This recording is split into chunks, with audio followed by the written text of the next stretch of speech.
முரசொலி வெளியிட்ட தலையங்கத்தில் கனிவான சிந்தனையுடன் திட்டங்களை தீட்டும் கருணை வடிவான முதலமைச்சராக மு.க.ஸ்டாலின் விளங்கி வருவதாக கூறியுள்ளது.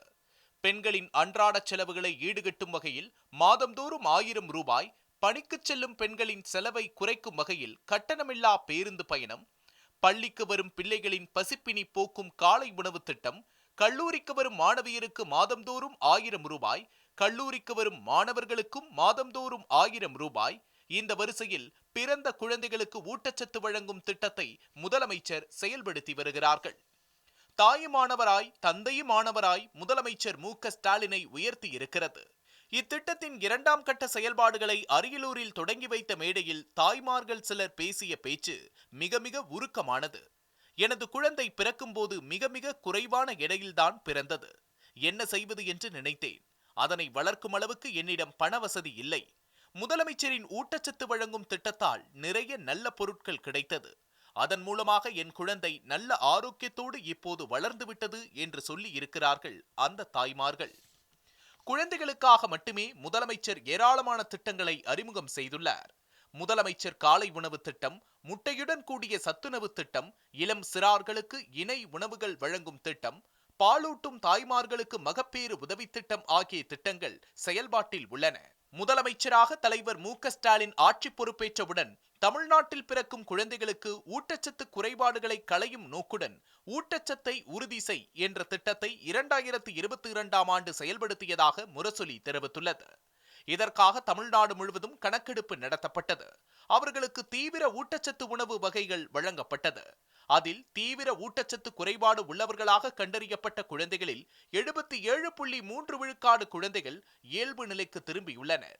76,705 ஊட்டச்சத்து குறைபாடு உள்ளதாக கண்டறியப்பட்டுள்ள 0 முதல் 6 மாத குழந்தைகளின் பாலூட்டும் தாய்மார்களுக்கு ஊட்டச்சத்து பெட்டகங்களை அவர்களின் வீட்டிற்கே சென்று வழங்கப்பட்டது. இதனால்தான் குழந்தைகள் ஆரோக்கியமாக வளர்ந்துள்ளார்கள். ஊட்டச்சத்தை உறுதி செய் திட்டத்தின் 2ஆம் கட்டம் 22 கோடி ரூபாய் மதிப்பீட்டில் தமிழ்நாடு முழுவதும் செயல்படுத்தப்பட உள்ளது. இதனைத்தான் அரியலூரில் முதலமைச்சர் தொடங்கி வைத்துள்ளார். 2020ஆம் ஆண்டு ஒரு அறிக்கை வெளியானது.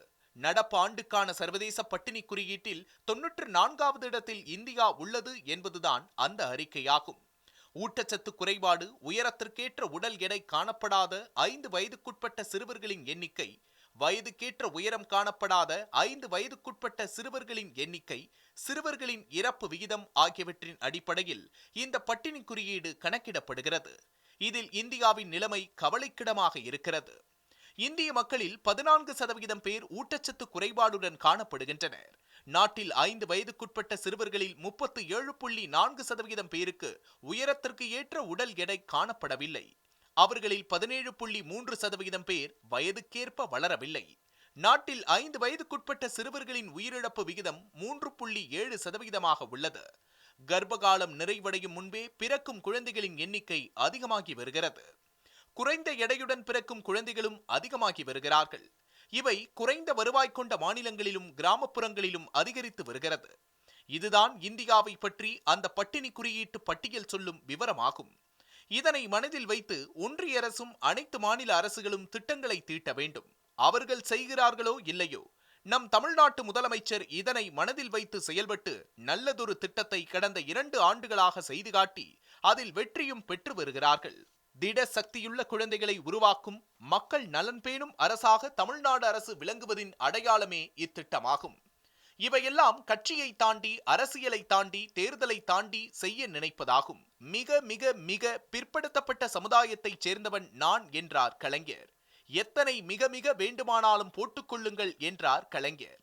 மிக மிக மிக நலிந்த மக்களின் நல்வாழ்வுக்கான ஆட்சியாக இது அமைய வேண்டும் என்று நான் நினைக்கிறேன். விளிம்பு நிலை மக்கள், பெண்கள், குறிப்பாக குழந்தைகளின் நலன் பேணப்பட வேண்டுமென்று நினைக்கிறேன். குழந்தைகள் தங்களுக்கு தேவையானதை கேட்க முடியாது. அப்படி கேட்க முடியாதவர்களுக்கு செய்ய நினைக்கிறேன் நான் என்று முதலமைச்சர் மு.க.ஸ்டாலின் சொல்லிய சொல் என்பது கருணை வடிவிலான வாக்குமூலம் அல்லவா என்று முரசொலி தலையங்கம் எழுதியுள்ளது.